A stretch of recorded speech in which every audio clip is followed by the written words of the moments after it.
أشهد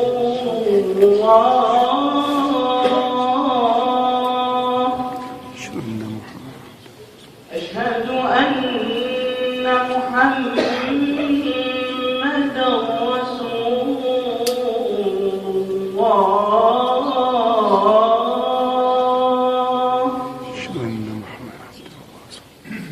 حي على الصلاة.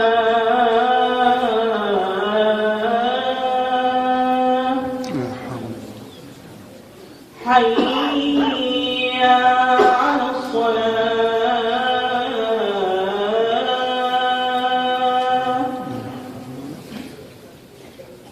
حي على الفلاح.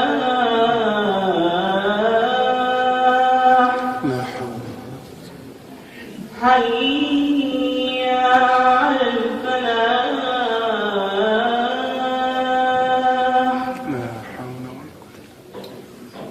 الله أكبر الله أكبر. لا إله إلا الله.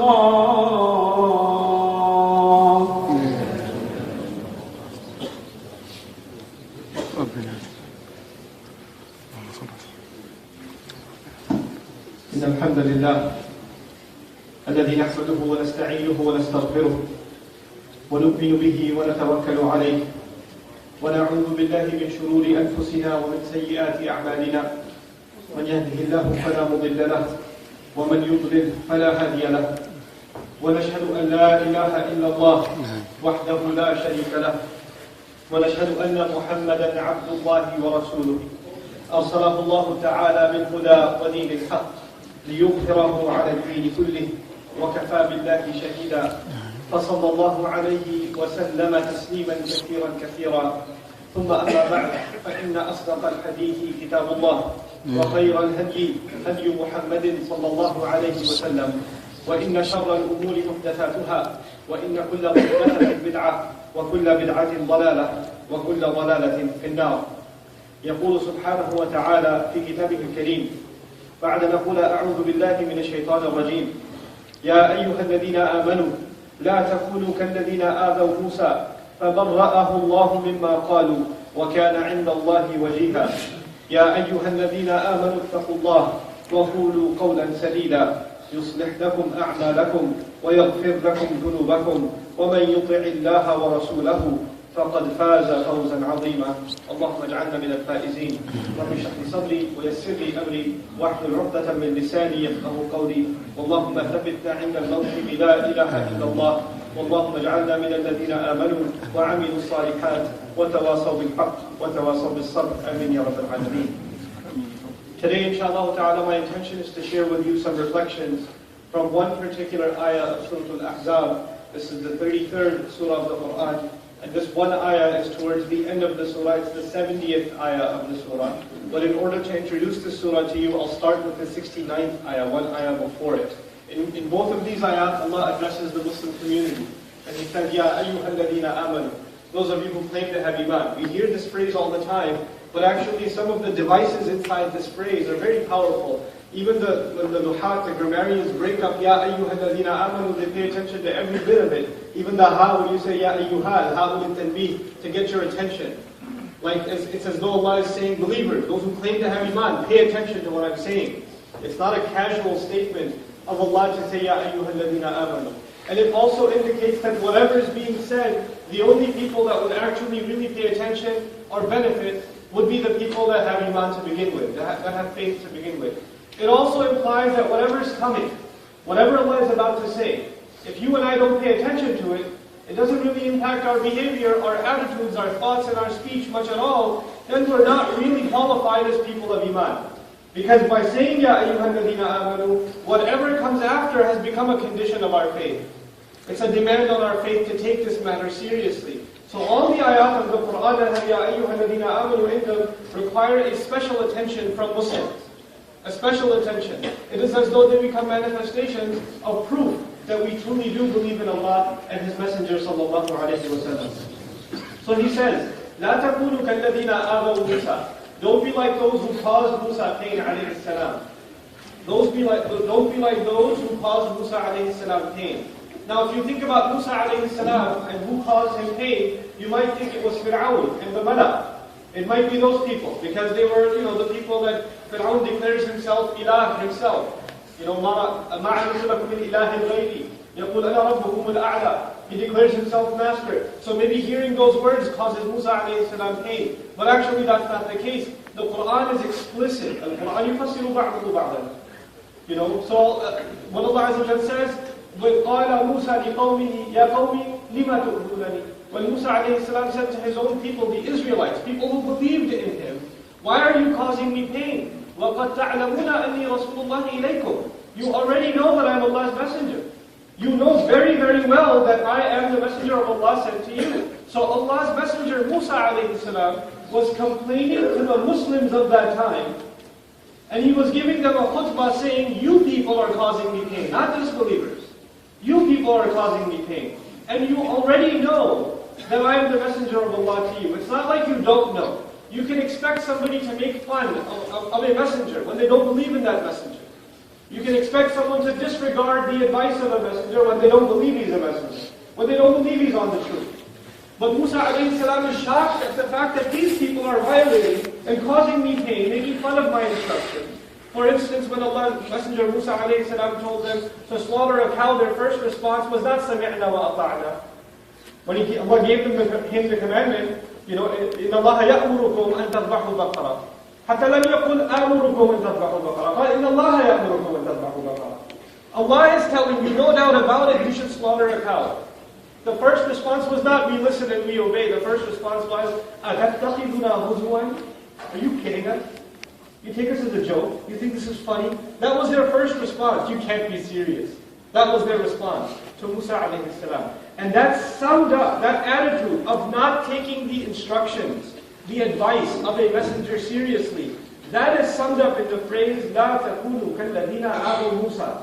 Don't be like those who caused Musa alayhi salam pain. In other words, that was Bani Israel with Musa alayhi salam, and now it is your turn, the ummah of Muhammad Rasulullah sallallahu alayhi wa sallam, and you might end up causing the Rasul pain sallallahu alayhi wa sallam if you have that kind of nonchalant attitude towards the messenger alayhi salatu wasalam. What we're learning is that the pain caused to the messengers is very specific. You and I feel pain when we lose money, when we lose job, when we lose health, when we lose friends, when we lose a house, when we lose things like this in life. That's when we are caused pain. The messengers are caused pain specifically when their own followers are not living up to the idea of being real believers. Then they're caused pain. And that's a crime against messengers. There's a crime against messengers done by non-Muslims. That's the kufr in them. They disbelieve in the messengers. That's a crime against the messengers. But the crime against the messengers that causes them pain, alayhi salatu wassalam, is when their own followers don't take them seriously. And that is the advice Allah has given to all of us. لَا تَكُونُوا كَالَّذِينَ آذَوْا مُوسَى. Don't be like those who caused Musa alayhi salam pain. Don't have that kind of an attitude or anything like it with your messenger Muhammad Rasulullah sallallahu alayhi wa sallam. There's no surprise, it's the same surah. It's Surah Al-Ahzab. Earlier on in the same surah, لَقَدْ كَانَ لَكُمْ فِي رَسُولِ اللَّهِ أُسْوَةٌ حَسَنَةٌ. In نفس surah. In this same surah, the messenger of Allah is the best possible example for you. Everything in its ideal state, you would look at the case study of Rasulullah sallallahu alayhi wa sallam. There's nothing short, there's nothing worthy of criticism, nothing worthy of questioning. There's no room for you to say, that doesn't make sense to me, or this could have been done better, or this could have been said better. There's no room for you and me for that. So Allah says, فَبَرَّأَهُ اللَّهُ مِمَّا قَالُوا. Allah separated him, disassociated Musa alayhi salam, absolved him, kept him away from whatever they said. Whatever the Israelites said. Not مِمَّا فَعَلُوا, not what they did, but what they said. So specifically in these last ayat, Allah is telling us about the harms of saying the wrong thing. فَبَرَّأَهُ اللَّهُ مِمَّا قَالُوا. So you went from إِذَا. وفي كلمة إِذَا إِبْهَامٌ. إِذَا causing pain could be anything. Pain could be physical, pain could be emotional. Pain could be any number of things. But then in the same ayah, Allah made it very, very specific. Allah separated, disassociated His messenger Musa alayhi salam from anything that they said. فَبَرَّأَهُ اللَّهُ مِمَّا قَالَ وَكَانَ عِنْدَ اللَّهِ وَجِيهًا. And he had great honor before Allah.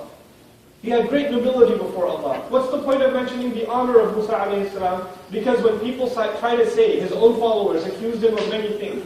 His own followers accused him of, and said inappropriate things about him. But that doesn't change who he is. That does not, in the sight of Allah, he's not reduced one bit. And that's the nature of our messengers, alayhi salatu wasalam. Whether you and I show them respect or not, وَكَانُوا عِنْدَ اللَّهِ وَجِيهًا. All of them are with Allah, they have honor. They have honor. So we have to step up to the plate. Now this was, don't be like these people. Don't be like the Israelites in their relationship with their messenger. But how should you be? How should you use your tongue? يَا أَيُّهَا الَّذِينَ آمَنُوا اتَّقُوا اللَّهَ وَقُولُوا قَوْلًا سَدِيدًا. This is the other side of the coin. The other side of the picture. The ayah begins again, يَا أَيُّهَا الَّذِينَ آمَنُوا. You know, if the kalam is, you could put a ataf in it. So you could say, يَا أَيُّهَا الَّذِينَ آمَنُوا لَا تَكُونُوا كَالَّذِينَ آذَوْا مُوسَى فَبَرَّأَهُ اللَّهُ مِمَّا قَالُوا وَكَانَ عِنْدَ اللَّهِ وَجِيهًا. And then, وَقُولُوا قَوْلًا سَدِيدًا. You could have just gone on like that. But he starts all over again. يَا أَيُّهَا الَّذِينَ آمَنُوا. Those of you that have claimed to have iman. As though in the previous ayah, if you've taken into account that messengers need to be honored. It's like you've renewed your faith. So let me address you all over again. People that claim to have iman. Have taqwa of Allah. Ittaqullah. وَهَذِهِ خُلَاصَةُ الْإِسْلَامِ. في تعبير واحد, right? There's one expression, one small phrase. Have taqwa of Allah is the summary of all of Islam. Why do we make salah? It's the taqwa of Allah. Why do we stay away from the haram? It's the taqwa of Allah. Why do we dress the way we do? It's the taqwa of Allah. Why do we say the things we say? It's the taqwa of Allah. The consciousness and the awareness of Allah and protecting ourselves from disobeying Allah Azza wa Jal drives us to do pretty much everything we do in life. We want to protect ourselves from disappointing Allah's commandments. We want to protect ourselves from distancing ourselves from Allah. That's taqwa. So when Allah says, those of you who have iman, protect yourselves from Allah, there's another beautiful logical connection between those two things. Those of you who truly believe, take action to protect yourselves. Take action to protect yourselves. These two things are lazim and malzoom. If you don't have belief, if you don't really have faith, then you won't do anything to protect yourself.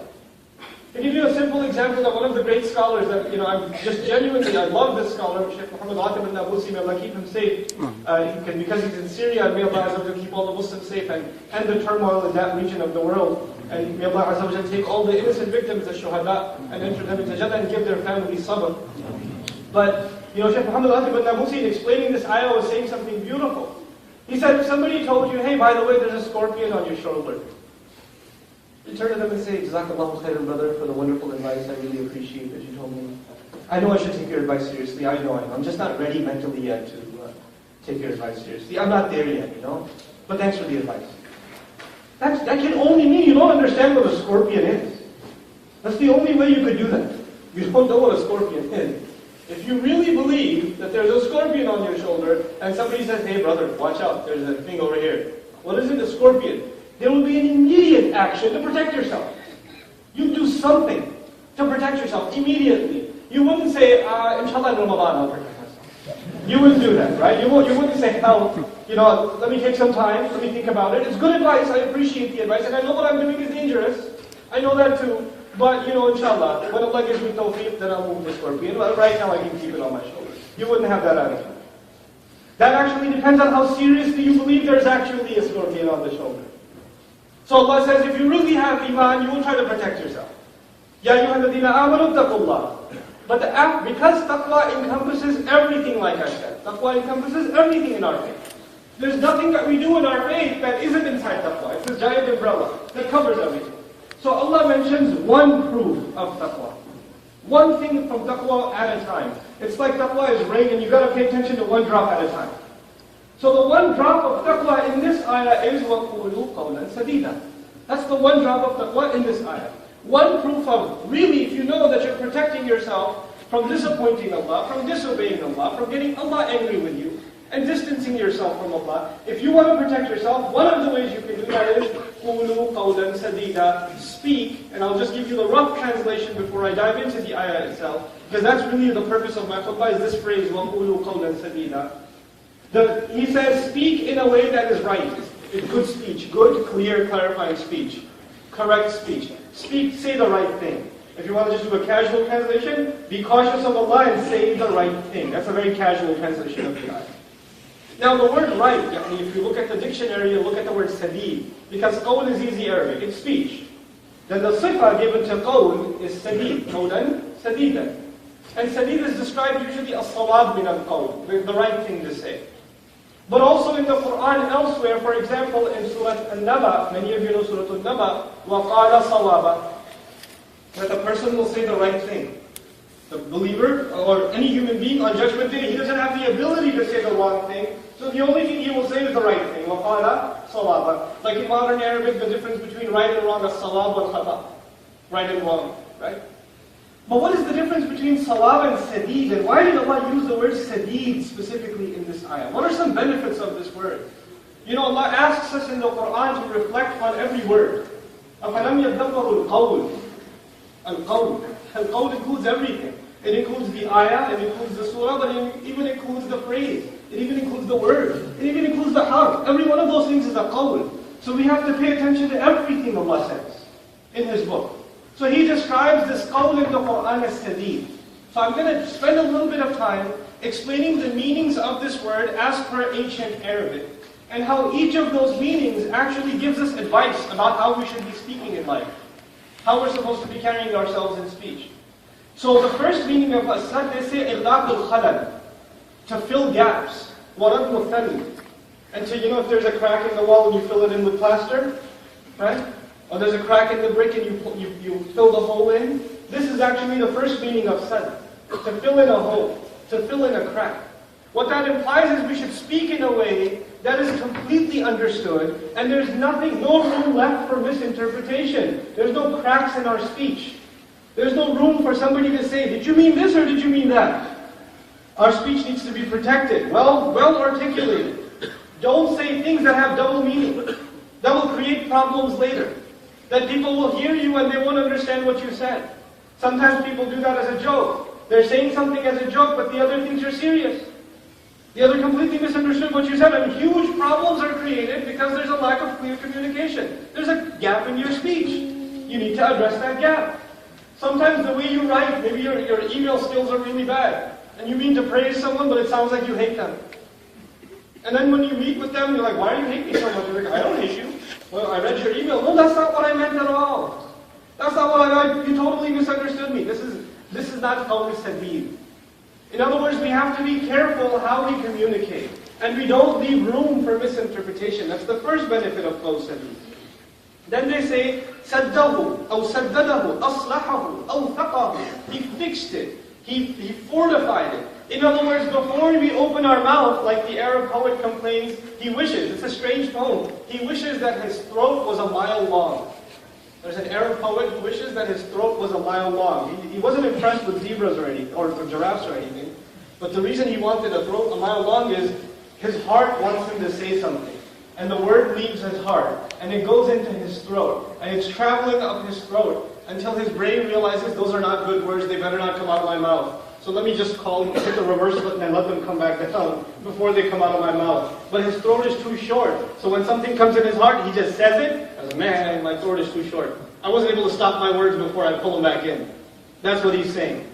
And the idea here is, from aslahahu wa utaqahu, to really fix what you're going to say. To really think about how you're going to say something. A lot of times you and I have good things to say, good advice. We have a truthful matter to say. It's not incorrect what we're saying, but the way we're going to say is no good. The way we're going to say it actually offends people rather than helping the situation. Your mother asks you, even the kids that are here, your mother asks you, did you do your homework? The answer is yes. But there's a way to say yes. Yeah, I did it, okay? That's not qawl sadid. You didn't fix it. You didn't fix it because it caused problems later. It'll cause problems later. It's not just what you say. You have to think about how you're going to communicate it. What are the best words? Yes, mom, I finished it. I'm almost done. Or etc. But find a respectable tone. So this is what we learn in modern media communications, by the way. They say the media is the message. How you communicate is as important as what you're communicating. SubhanAllah. وَقُولُوا قَوْلًا سَدِيدًا. They say, وَالسَّدُّ الْجَبَلُ وَالْحَاجِزِ. Sad is also used for a mountain. Especially a mountain that's a barrier. It gets in the way of things. Literally, sad is used for a barrier. So in that sense, the implication is, وَقُولُوا قَوْلًا سَدِيدًا. Speak language that is obstructive. It stops. It prevents future problems. It prevents future problems. You're going to say something that will not add to the fight. You will say something that ends the fight. You will say something that makes the peace. And you will use your brain, you will use your mind to think, before I say this, is this going to stop the disagreement? Or is this going to add to the disagreement? Sometimes you have something in your head to say to your wife at home. And there should be some calculation going, should I say this? And when I say this, what's going to happen? The last time I said something like this, what happened? You forget that another time. Like, I should just say it. Stop yourself. It's like there's a mountain before your heart and your mouth. It gets in the way. And also here, al-jabal, this hajiz also means you should know when to stop talking. Qawlan sadiqan also means learn when to put the brakes on. You're giving somebody advice. You're telling them, brother, I think you pray too fast. Brother, I think you didn't make the wudu properly. Something. Don't give the guy a 45-minute lecture. You should know when to stop. Okay, I got it. You're upset with your son. You're upset for something. He took the car without permission. He didn't clean his room. Something. Now you could tell him, or you could tell him for 2 hours. You could. But you need to know when to stop. When is enough? When do you stop repeating yourself 100 times? Because if you yell and scream and repeat, it stops having an effect. He can't even hear you anymore.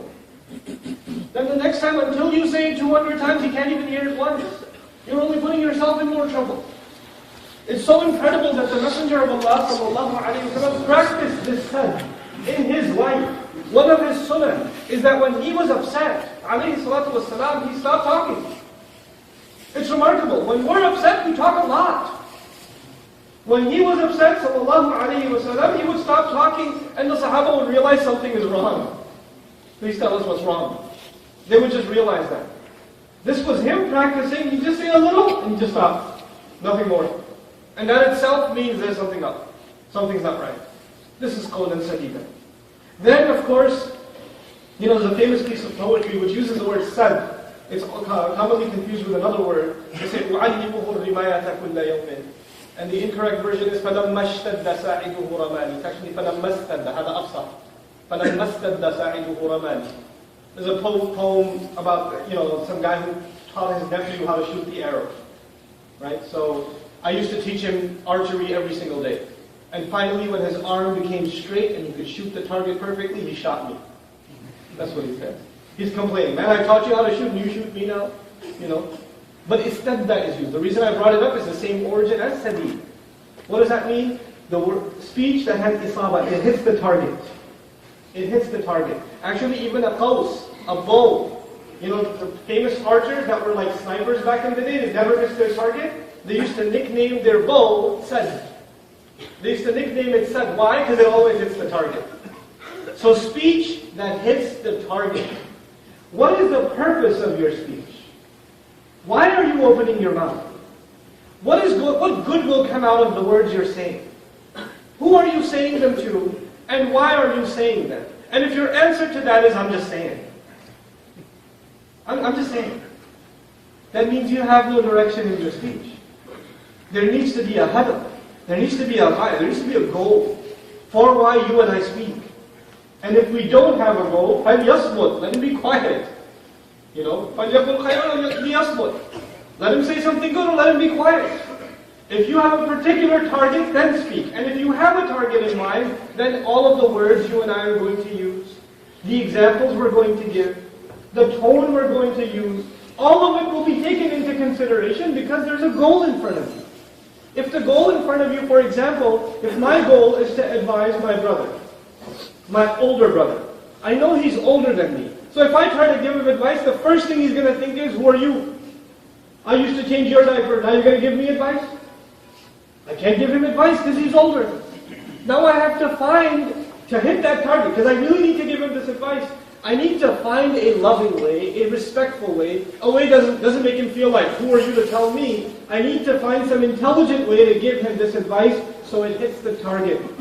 So it actually so he doesn't become defensive in response. Because if he becomes defensive and offended, I miss my target. That's not why I was telling him. That's not why I was telling him. Correcting each other is one common area in which we don't use qawl sadid. We have to use a lot of wisdom when we correct each other, especially in a family. Especially in a family. And especially, of course, between husband and wife. Because that's where most quarrels happen, right? Most things go wrong inside the house between husband and wife. He says things in a mean way, she says things in a mean way. Qawl sadid is not just when you're giving a khutbah or you're teaching someone deen. Qawl sadid is everywhere in life. وَقُولُوا قَوْلًا سَدِيدًا فِي الْحَيَاةِ. في كل أوضاع الحياة. Every situation of life. Every situation of life. There's a way you can tell your wife the food is not salty enough. There's a way you can tell her. And there's a way you can start a fight. You can do that too. The multiple choice option is in your head. Allah says, وَقُولُوا قَوْلًا سَدِيدًا. Be targeted, be thoughtful, be intelligent in the way that you speak. Then he says, sidad. They say sidadul qarura. Samamuha.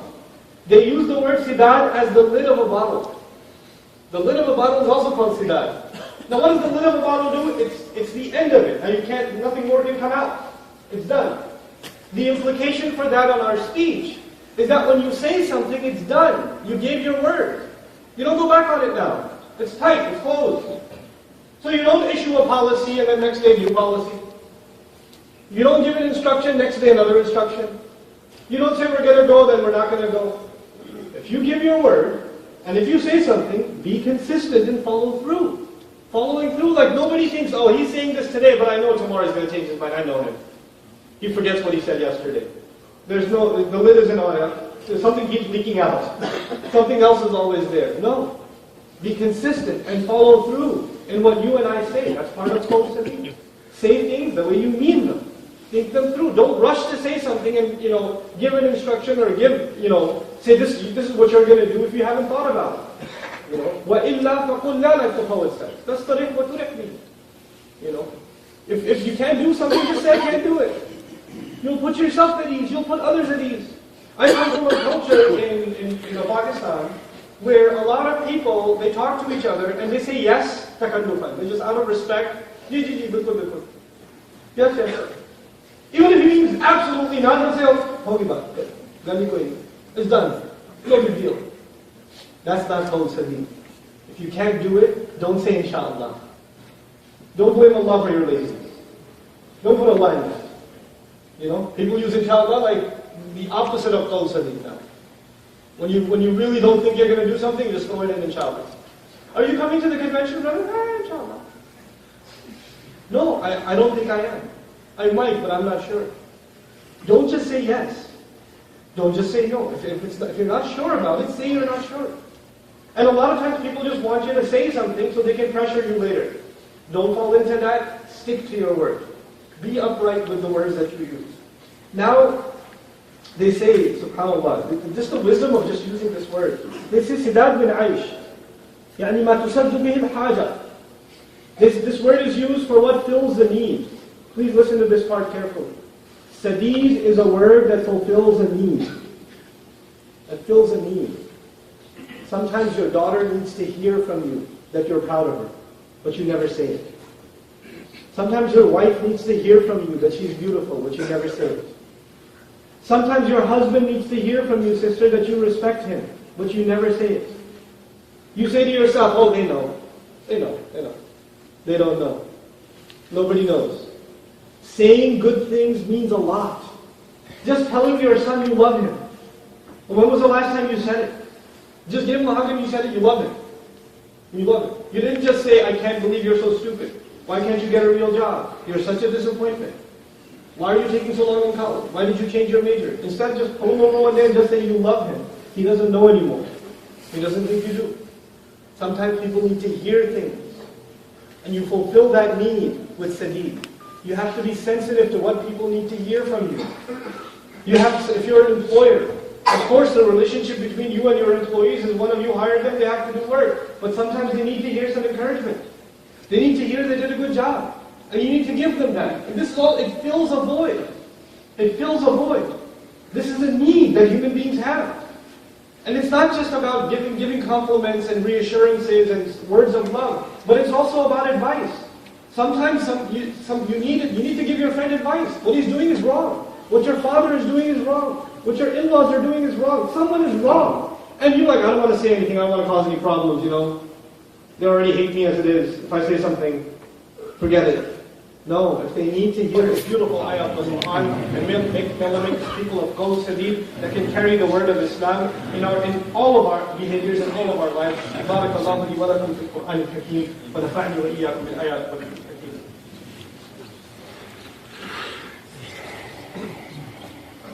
الحمد لله وكفى والصلاة والسلام على عباده الذين اصطفى خصوصا على أفضلهم وخاتم النبيين محمد الأمين وعلى آله وصحبه أجمعين.